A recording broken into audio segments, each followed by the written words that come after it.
Overall, the psychological services here at Futures kind of work in parallel with the overall vision of the Futures programme, and it's with an emphasis on developing potential, building on existing strengths, developing pathways for change, and setting and achieving goals with the client. And we're at the psychological services, we're multidisciplinary, with professionals on board from counselling psychology, clinical psychology, cognitive behavioural psychotherapy, and psychiatry as well. We also work closely with GPs and, where appropriate, with occupational health departments, and we keep them informed of progress from kind of initial client referral right through to discharge. The process from initial contact with the service to face-to-face assessment is kind of straightforward and sort of typically very prompt. We try and keep that as kind of simple and uncomplicated as possible. Our initial assessments tend to be short and relatively informal. We put strong emphasis on putting the clients very much at ease. We try to sort of destigmatize the client's presenting problems by showing that kind of theirs is a normal reaction to an abnormal event. Indeed, if there was anything unusual about our client group, it is the tremendous pool of existing resources and resilience that they present, and that we help them to sort of tap into. When it's established that the psychological service here at Futures fits with the needs of the client, they will be allocated a therapist. The client is, with that therapist, is encouraged to describe their difficulties with particular emphasis on how they impact on day-to-day functioning.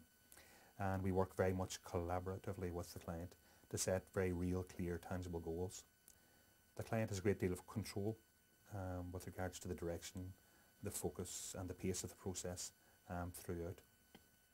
The broad kind of treatment modalities we tend to use here are cognitive behavioural therapy and EMDR, or eye movement desensitization and reprocessing. And the reason for that is simple, is that it's evidence-based.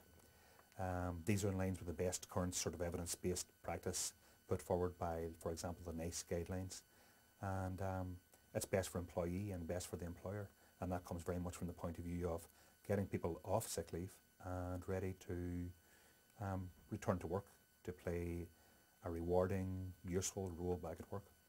Our treatments here tend to be quite kind of short term, and they range usually from 12 to 15 sessions, and these sessions are what we refer to as early, or the therapeutic hour, which is sort of 45 to 50 minutes long with time at the end for note taking, that kind of thing.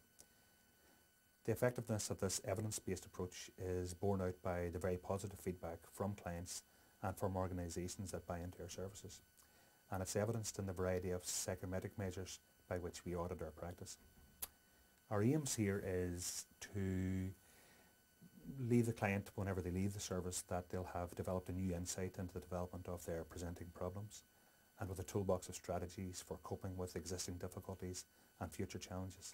And I suppose most importantly, with a sense of improved quality of life.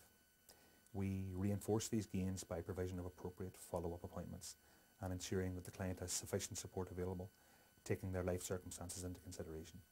And we have a strong commitment in the organisation, obviously. I think it's worth mentioning, to privacy and confidentiality, and they're evident to both our policies and our team practice as well. And I think that kind of sums up what we do here in psychological services.